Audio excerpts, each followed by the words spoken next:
Good afternoon, everyone. Today we are going to learn about the very important topic of CFG, that is simplification of context-free grammar. Okay.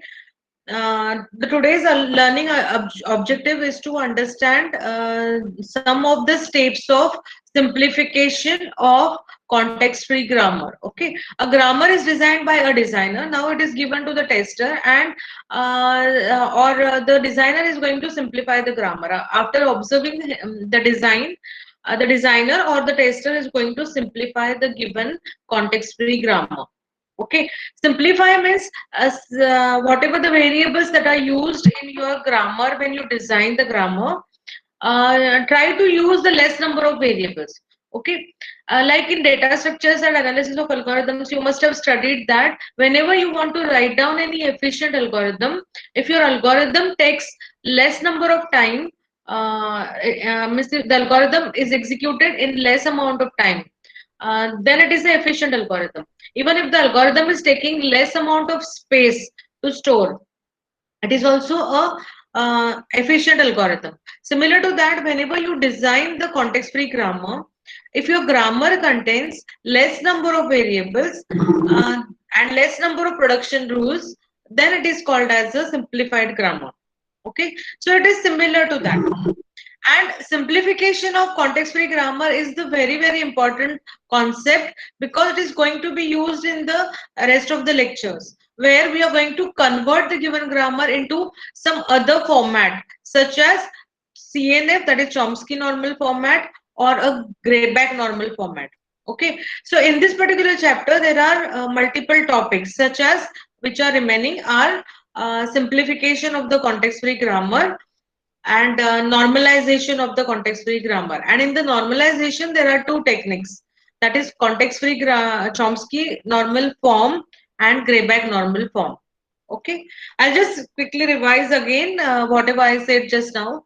In the context-free grammar chapter, what we are going to learn about the design of the context-free grammar, then leftmost derivation, rightmost derivation of the context-free grammar, identifying whether the given grammar is ambiguous or not. If it is ambiguous grammar, then remove the ambiguity.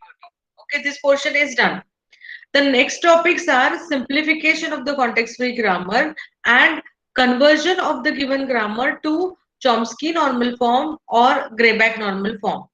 And in the exam, at least one of these three questions में से एक question will always be there. Either to simplify the grammar का question होगा 10 marks के लिए, or given grammar to CNF conversion will be for 10 marks, or given grammar to GNF will be 10 marks.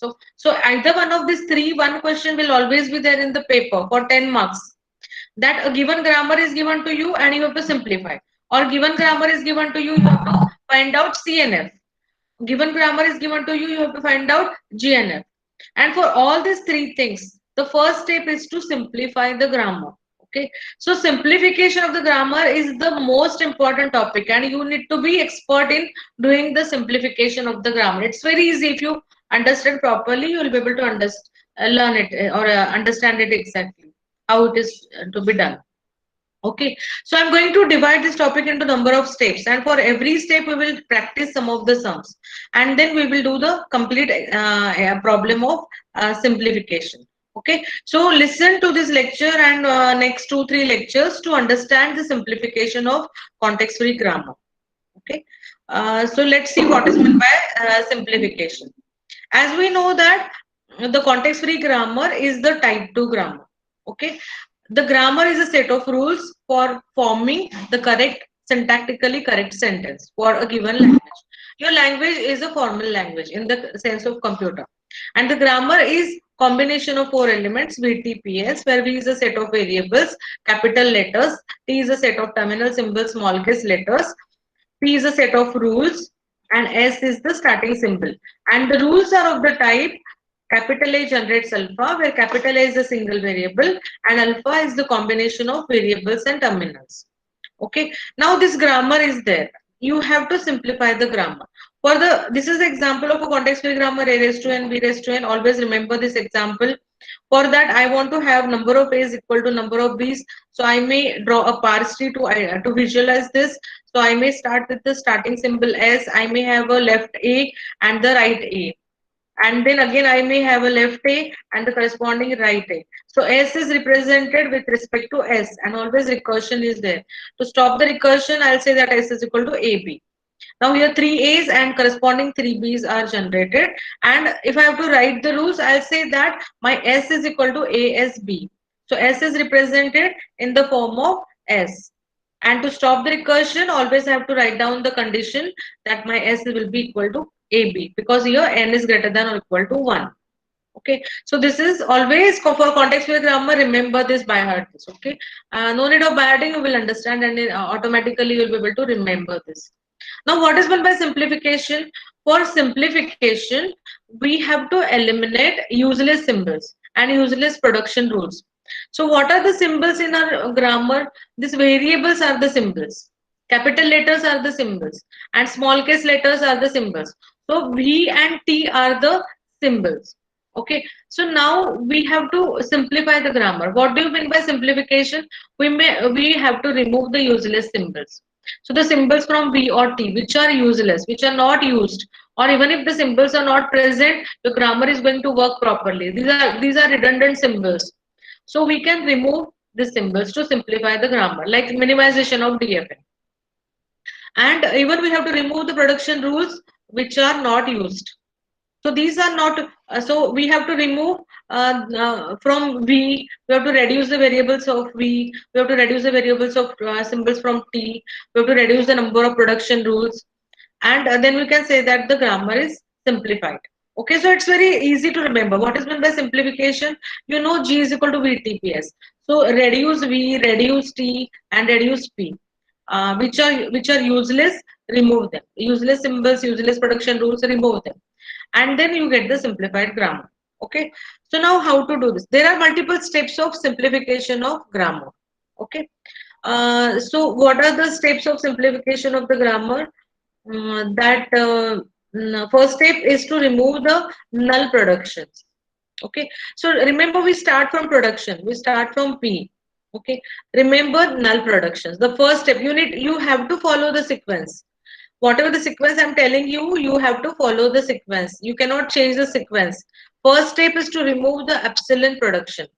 Means the productions which are of this type, they are to be removed. Like I'm saying that the production is A generates is epsilon. Means A is nothing. A generates no symbol. So if it is like that, identify such rules and remove them. Okay. Then the second step is to identify the unit productions and remove them.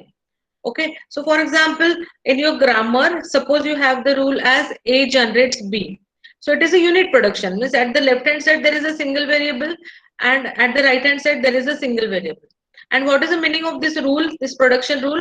That A is nothing but A derives B. Matlab whatever is B is A. Means we can say that B is assigned to A, or whatever is B is actually A also. Okay, so the meaning of this A is equal to B is that whatever is B is actually A also. So B is B plus whatever is B is also A. Okay, so the second step is to remove the unit productions. Then the third step is to remove the useless symbols which are non-generating symbols. Okay, so from the terminal, means from capital T, you remove from capital T, you remove non-generating symbols, and then from capital V, you remove non-reachable symbols. So non-generating and non-reachable is the third and fourth step.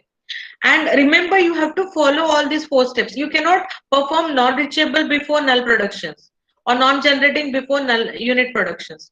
Okay, you have to follow the sequence. First, remove null productions, then remove unit productions, then remove non-generating symbols, and then remove non-reachable symbols. Okay, and then your grammar is simplified. You have to follow the sequence. Always remember the sequence. This is important step. Okay.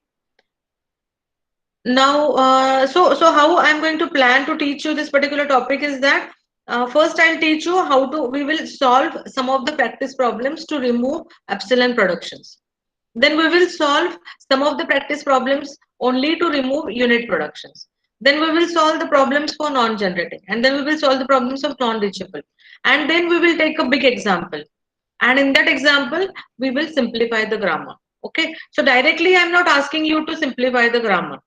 For today's lecture, my objective is to teach you about removal of null productions. And if the time permits, we will see removal of unit productions.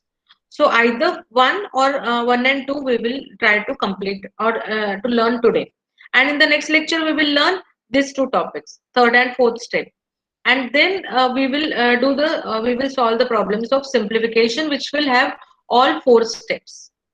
Okay, have you understood? Today we are going to learn about the steps of simplification of the context-free grammar. Simplification of the grammar means remove the useless productions, useless non-generating symbols, non-reachable symbols, uh, and the first two steps are remove null productions, A generates empty symbol, remove all such kind of productions and rewrite the grammar, remove unit productions and rewrite the grammar, remove non-generating symbols and rewrite the grammar, remove non-reachable symbols and rewrite the grammar.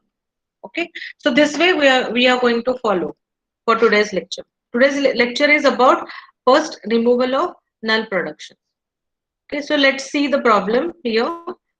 Now every slide I'm going to keep all these four steps. Okay, whenever you are looking at the slides, you need to know all these four steps. And right now the red color step is going on. Okay, so we are going to solve the problem of removal of null productions, like the productions of the type of A generates epsilon. Okay, this is the problem. Okay, your grammar is given to you, and these are the production rules. Okay, your question is to remove null productions from this grammar. Okay, have you understood? This is your problem, where there are three production rules. You have given a grammar where there are three production rules, and the rules are S, A, and B. And your question is to solve it to and get the grammar without epsilon symbols. So here you need to identify the rules which are having epsilon symbols and remove the rules. So what are the rules here?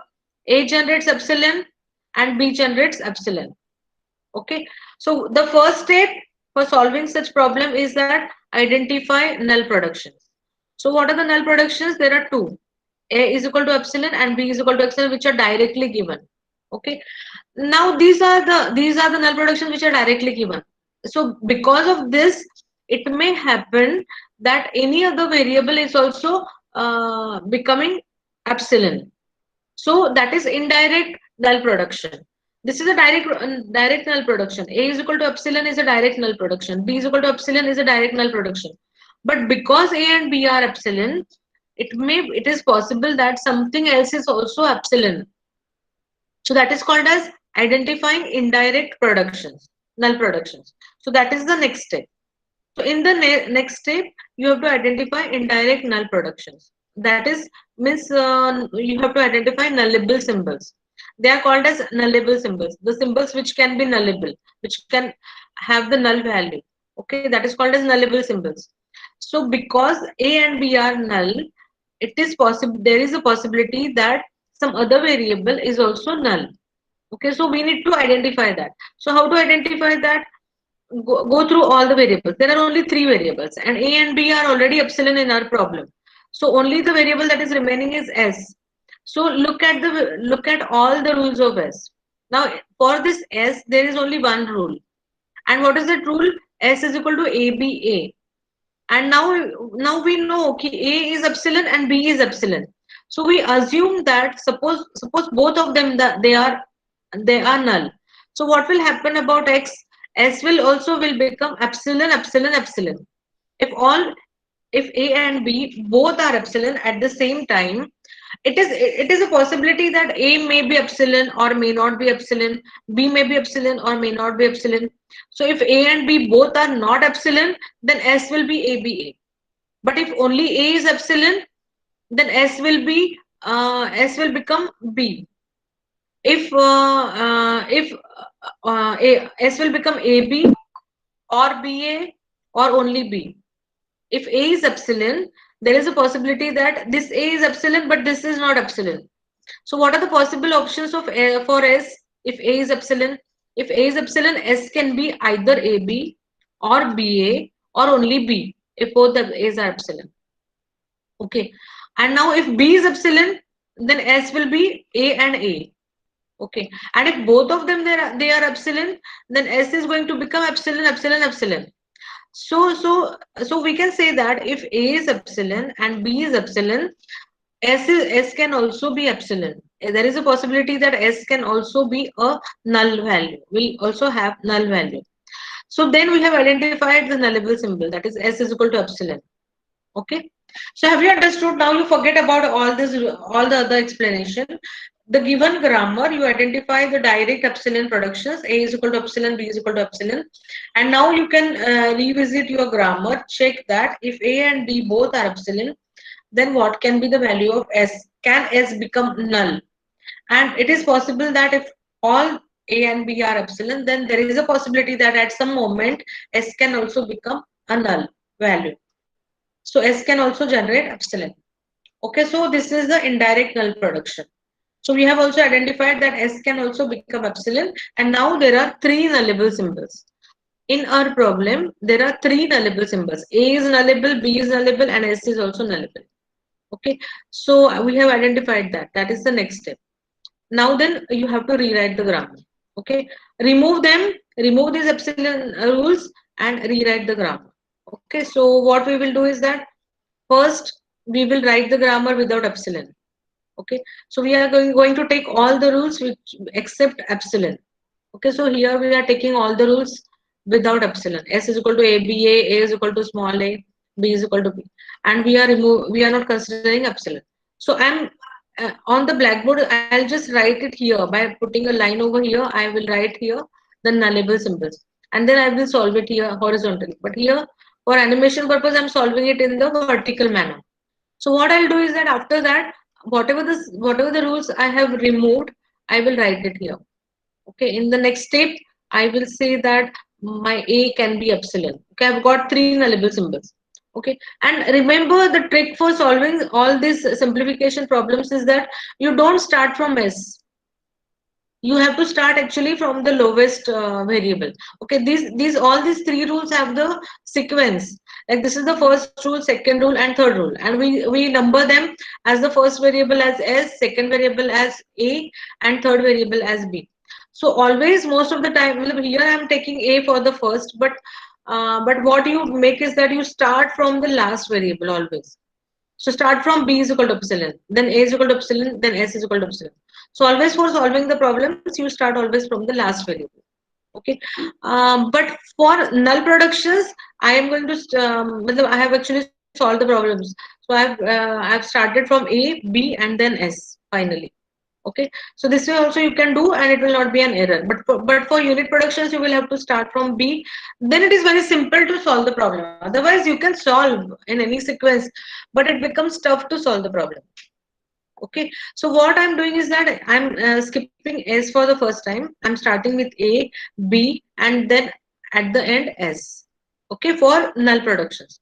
And for unit productions, I'm going to take B first, then A, and then S for rewriting the grammar or adding the new rules. Because I'm removing A is equal to epsilon, I'll have to add new different rules in my grammar. Okay, so what I'm doing is that I'm removing A is equal to epsilon. So if I'm removing A is equal to epsilon, then what is the change that will be there in the grammar? Now look at here. Okay, I'm not looking at here the main problem. I've removed this epsilon wala rules. So now I have rewritten that. So I'm going to look at these three rules now. Okay, now I'm saying that my A is epsilon. So I don't want to write epsilon symbol. But my grammar ka meaning should not change, na, if I'm removing A is equal to epsilon. So if I'm removing A is equal to epsilon, then what can be the change in the rules? So my S can change. So my S can become, so suppose I say that this A is epsilon, okay, then my S can also become AB. Or if this particular A is epsilon, then S will become BA. Then suppose both the A's are epsilon, then S will become B. Okay. So what I'm doing is that I am removing a is equal to epsilon from my grammar. But if I'm removing a is equal to epsilon, I'll have to add all these three rules for s. Then the meaning of s will remain same. Okay. So I've removed a is equal to epsilon. I have visited s, and now my s can have either a or ab or ba or b if a is equal to epsilon. Okay, so then now it is correct. We cannot abruptly remove a is equal to epsilon and then consider the grammar. Because I am removing a is equal to epsilon, the meaning of my grammar should not change. So I'll have to revisit all the variables, look at them, and add new rules and rewrite the grammar. Okay, so my s is going to change. Now I'm going to look at a.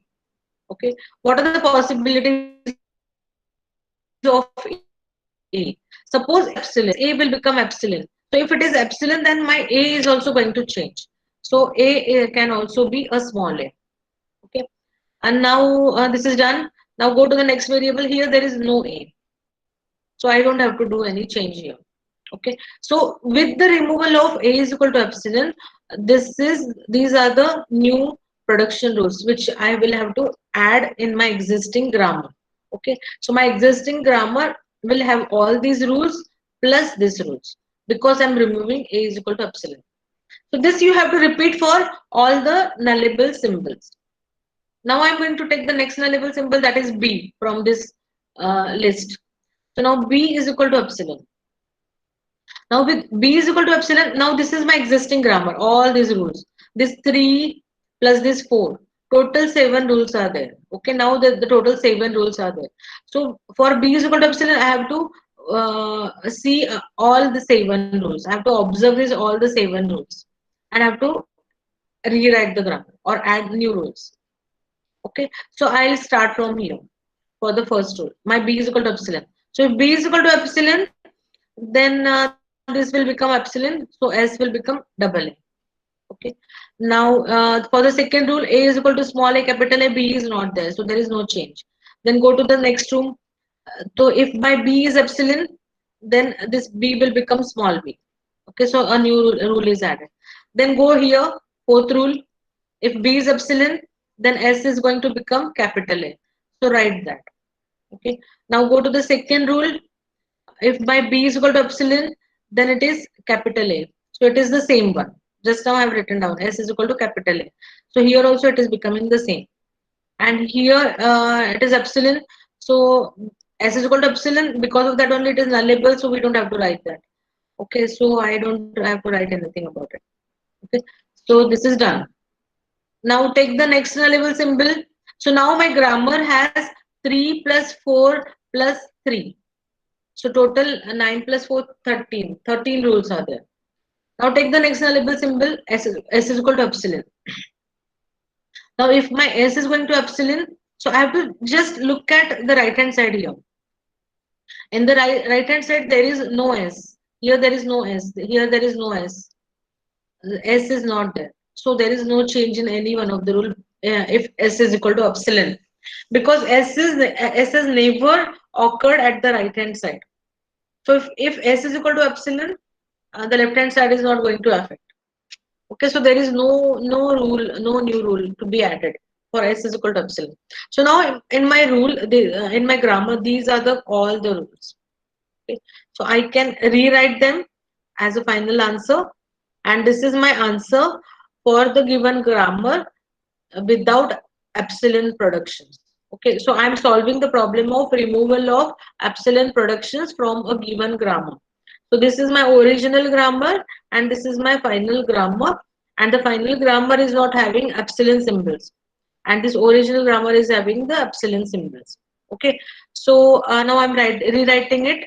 So I'm taking s is equal to ABA from here, s is equal to AB, then s is equal to BA, s is equal to B, s is equal to AA, s is equal to A, and I'm writing it together. Then I'm taking A is equal to small a, capital A, and there is only one variable, A is equal to small a. So either this or this. Then capital B के लिए this rule and this particular rule. So both the rules are taken and this is the final answer. Okay.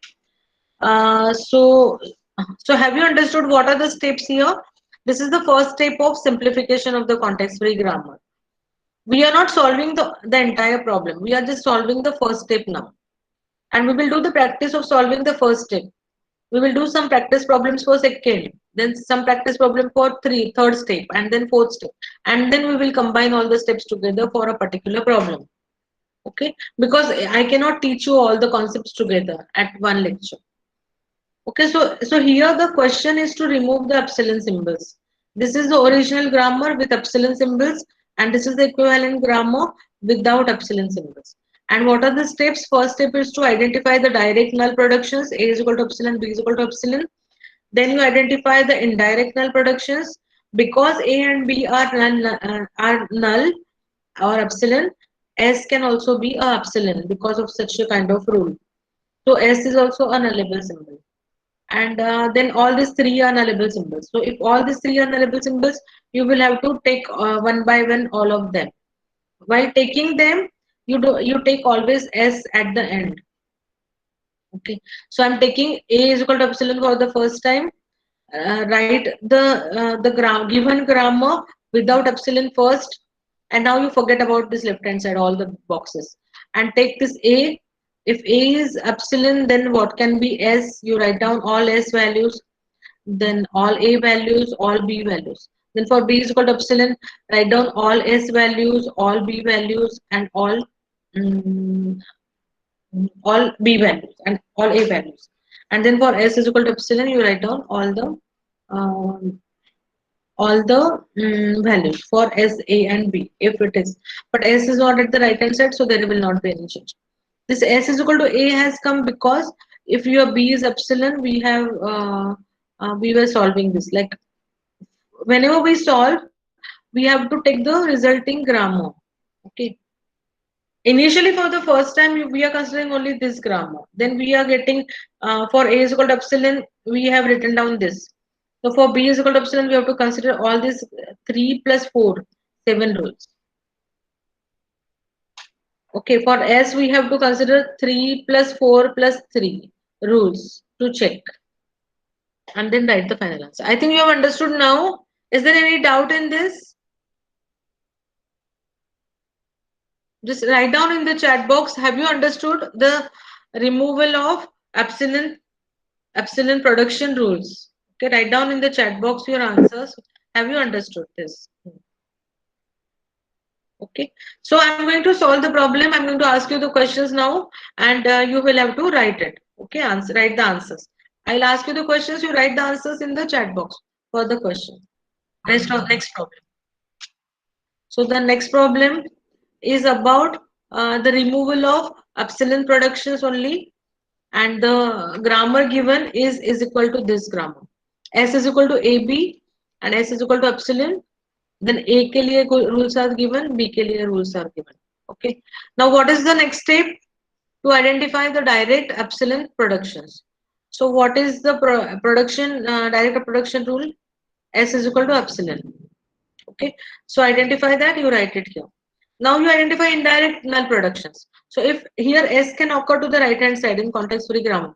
So S is at the right hand side. But if I'm putting S as equal to epsilon, can my A become epsilon? So here it will not become epsilon. If I put S as epsilon, it will become small a, capital A, small b. So it is not becoming epsilon. So it is not nullable. Okay. In the previous example, S was equal to A. So if both A and B were null, so there was a possibility that S will also become null. But here, if I put epsilon over here, A is not going to become epsilon. A is going to become small a, capital small b. So there is no change. And if here I put epsilon, B is also not going to become epsilon. Capital B is going to become a small b. So there is only there are no indirect null productions. Okay. If S is equal to epsilon, there are no nullable symbols. So only the final nullable symbols are only one, that is S. In this problem, only S is nullable. No other elements are or variables are nullable symbols. Okay. So now write the grammar without epsilon. As a fourth step, rewrite the grammar without epsilon. So this, without this rule, I have written down the grammar here. Now I'm going to look at here only. Okay, I forget about all these things, and I just have to refer the list of nullable symbols. So I'm looking at here. This is my grammar, and here epsilon is not there. So first my S is a nullable symbol. So for S is equal to epsilon, what can be the change? Okay, what are the different rules which I can add in my system? Okay, so I'll go through this first rule. If S is epsilon, no change in this rule. If S is epsilon, A is going to change. So I will add the rule that A is equal to small a, capital A, small b. Capital A is equal to small a, there will not be any change if S is epsilon. Now look at the next variable B. If S is epsilon, B is going to change. So capital B is going to become a small b. So only these two variables are added. Okay, and this is done for S. And there are no other nullable symbols. A is also not nullable and B is also not nullable. So I have to stop. And my final grammar is a grammar with these three, all these rules and these rules. Okay, so I will rewrite the rules as S is equal to capital AB, A is equal to these two rules, small a, capital A is B, and small a, and this rule. Okay, then capital B will become BS and B. Okay, so this is done. This is the final answer. This is the equivalent grammar without epsilon symbols from this grammar. Okay, so both the grammars are equivalent. This both the grammars are equivalent. Here it is with epsilon, here it is without epsilon. Okay, so we are done with the second problem. Now we'll again practice the next problem. Now what you have to do at home is that you just have to practice yourself on your own. So take the examples and without looking at the slides or the video, you try and solve the problem and verify your answer. Okay, you will have to try and solve on your own to understand the problems that you face when you solve the problems. Okay, so it is very important to solve all the problems without referring anything on your own. So next problem is about removal of epsilon productions again, and this is the grammar. Okay, so from this grammar you have to see here there are epsilon symbols. You have to remove these epsilon symbols from this grammar. Okay, so now identify who are the symbols who are generating epsilon productions. A is equal to epsilon and B is equal to epsilon. These are direct null productions. Okay, now in the next step we have to identify indirect null productions. Okay, so A and B are already nullable. We have to check for S and C. So go to S, check here S. So S has one rule. S is equal to AB, and A is epsilon. A can be epsilon, B can be epsilon. So in this rule, it is a possibility that both of them they are epsilon. So if both of them they are epsilon, that means S is equal to epsilon. So we say that S is also nullable. Okay. Now it is not because of this rule. In this rule, S will become capital C and it will not be nullable. But because of this rule, S is equal to AB. A and B, if both are epsilon, then S is also epsilon. So S is also nullable. Okay, so that is done. Now we have to check whether C is nullable. So here C is equal to BC. Here we cannot say this will become epsilon, so C will become C. But here it is S is C is equal to AB. Again here it is there C is equal to AB. So if both A and B are epsilon, then C will become epsilon. So C is also a nullable symbol. So we conclude that A, B, S and C, all the symbols are nullable. Okay. So now we have to start working with this. So what I will do is that I will start from A, B, C, removal of A is equal to epsilon, then removal of B is equal to epsilon, then removal of C is equal to epsilon, and then finally I will remove S is, will do the work for S. Okay. So what you have to do, you just rewrite this grammar without epsilon. Okay. So the same grammar is written here without epsilons. Okay, now refer this. Okay, refer this grammar in the step 3 or step 4. So what I'm doing is that now I'm taking A is equal to epsilon as the first time. So here I have to add the new rules due to removal of null productions. So I'll take A is equal to epsilon for the first time. And now I have to start rewriting or adding new rules. Okay, so I'll start with S. For A is equal to epsilon, I'll look at here, and I will say what is equal to S. S can be equal to capital B, or S can be equal to BC if A is equal to epsilon. Okay. Then now I will go to the next rule A. If A is equal to epsilon, then this will become epsilon. So A will be equal to B, or there will not be any change here. There will not be any change here. Okay. Now go to the next rule B. If A is equal to epsilon, here B will become C. Okay. Now here there is no change. Here there is no change. Now go to the next rule C. Check if A is equal to epsilon. So here A is equal to epsilon. So C will become B. And here there will not be any change because here it will become C is equal to epsilon, which we have considered here as an nullable symbol.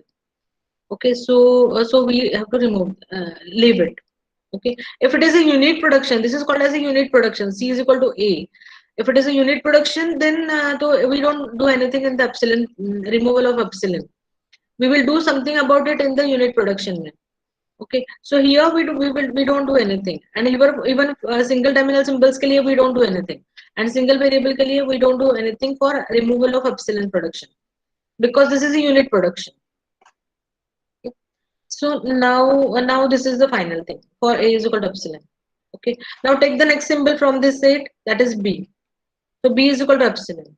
Okay, now for B is equal to epsilon, you will have to consider all these rules and these rules. Okay, so whatever is there, this group and this group, both you have to take consider. So start in the sequence, start from this 1 2 3 4 and then again 1 2 3 4. Okay, so you don't miss any production. Okay, if you follow this particular way of solving the problem, you don't miss any transaction. What happens is that whatever the errors that is done by the students is that they just look at here and they try to logically solve the problem, and then finally in the final answer they miss some of the productions. Okay, some of such kind of productions they miss in the final answer. It is a partially correct answer, and they feel that, oh, paper is very easy and I could solve the questions, but it is partially the answer is partially correct. Okay, so that is not allowed. So follow the way I solve the problems, then maybe there are less chances to miss the answer. Okay, so for B is equal to epsilon, start again from here. So if B is equal to epsilon, S is equal to A here, and if B is epsilon, then S is equal to AC. Then go to the next rule A. If B is epsilon, A is equal to A, or A is equal to C. Okay. Then go to the next. If B is equal to epsilon, then there is no change here, but here there is a change, that B is equal to C, and there is no change for this rule. Now for B is equal to epsilon, here there will be a change here. C will become C, and so I'm not writing that. And C is equal to B. Okay, because C is equal to C is already here.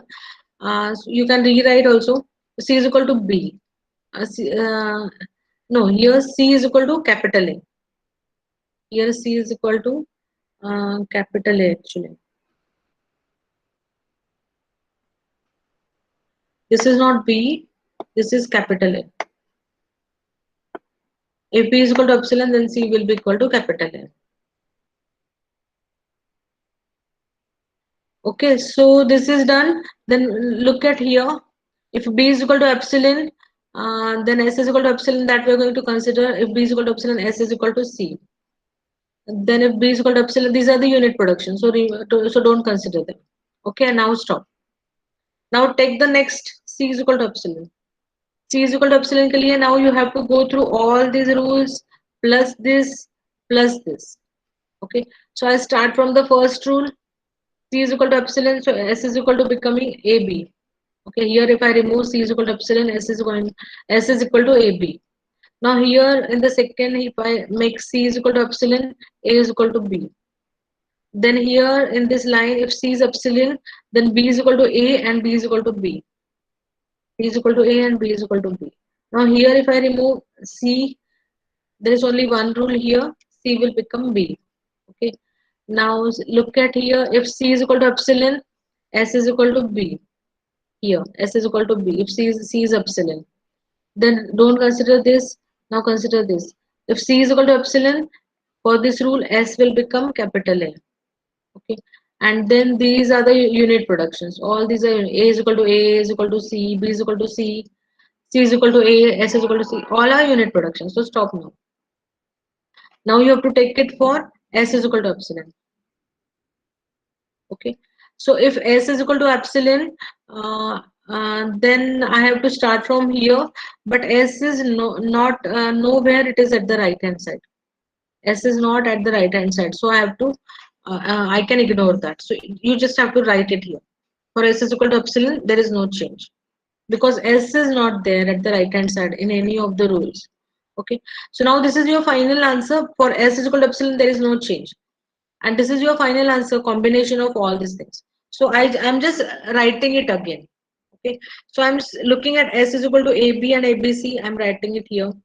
Then for here, S is equal to B or BC. So write it here, B or BC. Then S is equal to A or AC. Write it here, A or AC. Then S is equal to C. Write it here, S is equal to C. Then S is equal to AB. So I want to write it, but it is already written. So I ignore. Then S is equal to B, it is already written, so ignore. S is equal to A, already written, so ignore. Okay, so like this, you need to combine all the rules together. Then A is equal to B, A, B, C, A, write that. Then A is equal to B. Then this A, here there is no A. Here there is A is equal to B. Okay, so A is equal to B is already there, and that's all. This is A is equal to C. Okay, so A is equal to A and A is equal to C. Which is already here.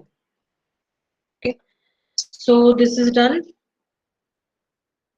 and now check for the next B. B is equal to ACCB. B is equal to ACCB. Now B is equal to take the rules of B. B is equal to C. So write it here. Then B is equal to C, already written down. Now B is equal to A, so write it here. And B is equal to B, write it here. Okay, and done. Like this, you need to combine all the rules of C. C from here, 1, 2, 3, and 4 locations. Okay, so here C is equal to B, C is equal to A, and C is equal to B. So which is already done here, and the original rules. So this is the equivalent grammar for the given grammar without epsilon symbols. Okay. So you cannot make any mistake in such kind of problems because it is one of the steps of simplification. And as I told you, if it is a CNF conversion, given grammar, find out the CNF format.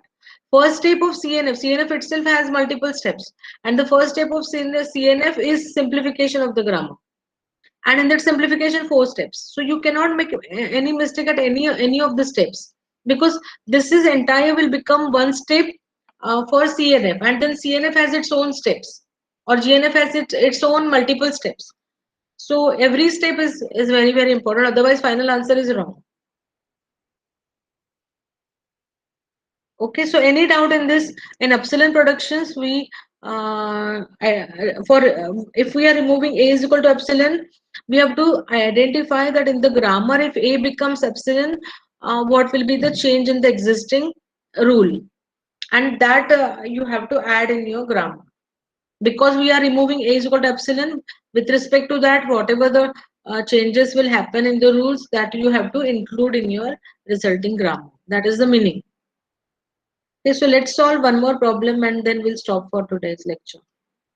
Okay. So the question is about this grammar.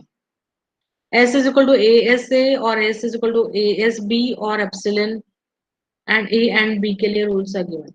Okay, so what are the null productions? S is equal to epsilon and B is equal to epsilon. There are two null productions directly. Okay, now you have to identify indirectly. So indirectly के लिए we have to check whether A is becoming epsilon. So A ka rules are these rules. Now here B is nullable. So if B is epsilon, A is going to become AB, but it is not going to become epsilon. If this B is equal to epsilon, A is going to become BA, but it is not going to become epsilon. So A is not nullable. So we have only two nullable symbols, S and B. Okay. So for that you have to solve the problem. So take all the rules from this grammar without epsilon. Okay, so without epsilon you rewrite the grammar. Now look at this particular grammar. Start from adding the new rules for s is equal to epsilon or b is equal to epsilon. Okay, I have taken s is equal to epsilon for the first time. For if s is equal to epsilon, then see the result, see these rules. So if s is equal to epsilon at the right hand side, my s is going to become double a, or if this s is epsilon, s is going to become ab. And here for these rules there is no s here. So stop. Now take b is equal to epsilon. So there is no change here, but here there is b. So a will become ab or a will become ba. And in the b also, b will become a here, small a, and or small b. Okay, so this is the change. And there is no other nullable symbol. So now again combine all the rules together. So it is very simple now. For this problem is very simple. So if you combine them, you will have s is equal to asa, asb, and this double a, ab. So write them together. Then a is equal to these two rules and these two rules. So aba, bab, and capital B will be equal to these two rules plus a and b. Okay. So now this is the final answer. Okay. See, in the books or on the internet somewhere else, you will be taught like this. Ki, see if it is epsilon, s is epsilon. Then here only you observe and do that. That a is a, a is b, then it is going to become a and then a b, and then see here and immediately write it here. But now there is nothing. So just stop. Then b is equal to epsilon hai, so just go through this and again write in front of a only directly. Okay, so like this they teach you, but in even if you understand that, if you don't follow such steps, then there is a possibility that some of the terms may get some of the rules may get missed out of it, and you will have the partial correct answer. So if you follow such a step-by-step procedure, like take the first and then label के लिए go through all these rules and go on writing them in the sequence. Even if there is a repetition, you write it here, and then when you combine them, remove the repetition. And if such a tedious, like थोड़ा सा difficult है ये, मतलब lengthy process है. So if you follow that, even that there is a guarantee that there will not be any error. And if you logically try to solve it by looking at this epsilon and trying to remove them, then you will be able to do that. But maybe sometimes error or partially correct answer will be there.